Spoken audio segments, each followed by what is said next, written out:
ಹೋದ್ರೆ ಏನಾಗುತ್ತೆ ಬಂದ್ರೆ ಒಂದು ಕ್ಯಾಡ್ ಹೋಗ್ಬೋದು, ಒಂದು ಕಂಟ್ರಾಕ್ಟ್ ಹೋಗ್ಬೋದು. ನಮ್ಮ ಸಮಾಜಕ್ಕೋಸ್ಕರ ಎಂತೆಂತ ಮಹಾನೀಯರಲ್ಲಿ ಕೆಳಗೆ ಬಂದರೆಲ್ಲ ತ್ಯಾಗ ಮಾಡುವಂಥದ್ದು, ಅದು ನಮ್ದು ಒಂದು ಹಳ್ಳಿ ಸೇವೆ ಅಂತ ತಿಳ್ಕೊಳ್ಳೋಣ. ಸೊ ಮನಸ್ಸರಲ್ಲಿ ಮೊನ್ನೆ 3 ತಿಂಗಳ ಹಿಂದ್ಗಡೆ ಮೀಟಿಂಗ್ ಮಾಡಿದಾಗ ಸೊ ನಮ್ಮ ಕುಂಚಿತ ಒಕ್ಕಲಿಗರನ್ನ ಎಲ್ಲೋ ಒಂದ್ ಕಡೆ ಕಲೆ ಹಾಕ್ಬೇಕು. ಹಿರಿಯರೆಲ್ಲ ಸಾಕಷ್ಟು ಸಾಧನೆಗಳು ಮಾಡ್ಕೊಂಡಿದ್ದಾರೆ.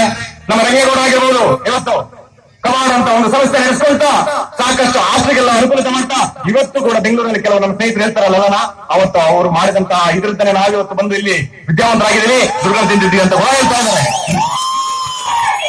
ಅದೇ ತರ ನರಸಿಂಹರಾಗಿರ್ಬೋದು, PM ನಾರಾಯಣ ರೆಡ್ಡಿ ಆಗಿರ್ಬೋದು, ಹಲವರು ಭೂಪೇಗೌಡ ಆಗಿರ್ಬೋದು, ಪಾರ್ಲಿಂಗ ರೆಡ್ಡಿ ಆಗಿರ್ಬೋದು, ಹನುಮಂತೇಗೌಡ ಆಗಿರ್ಬೋದು, ಇವತ್ತು ಅಗಲಿಲ್ಲ ಆಗಿರ್ಬೋದು, ಎಲ್ಲರ ಸಾಧನೆಯ ಪ್ರತಿಫಲವಾಗಿ ಇವತ್ತು ನಾವಿಲ್ಲಿ ನಿಂತ್ಕೊಂಡು ಮಾತಾಡೋದಕ್ಕೆ ಅವಕಾಶಗಳಾಗ್ತಾ ಇದೆ ಬಂಧುಗಳೇ.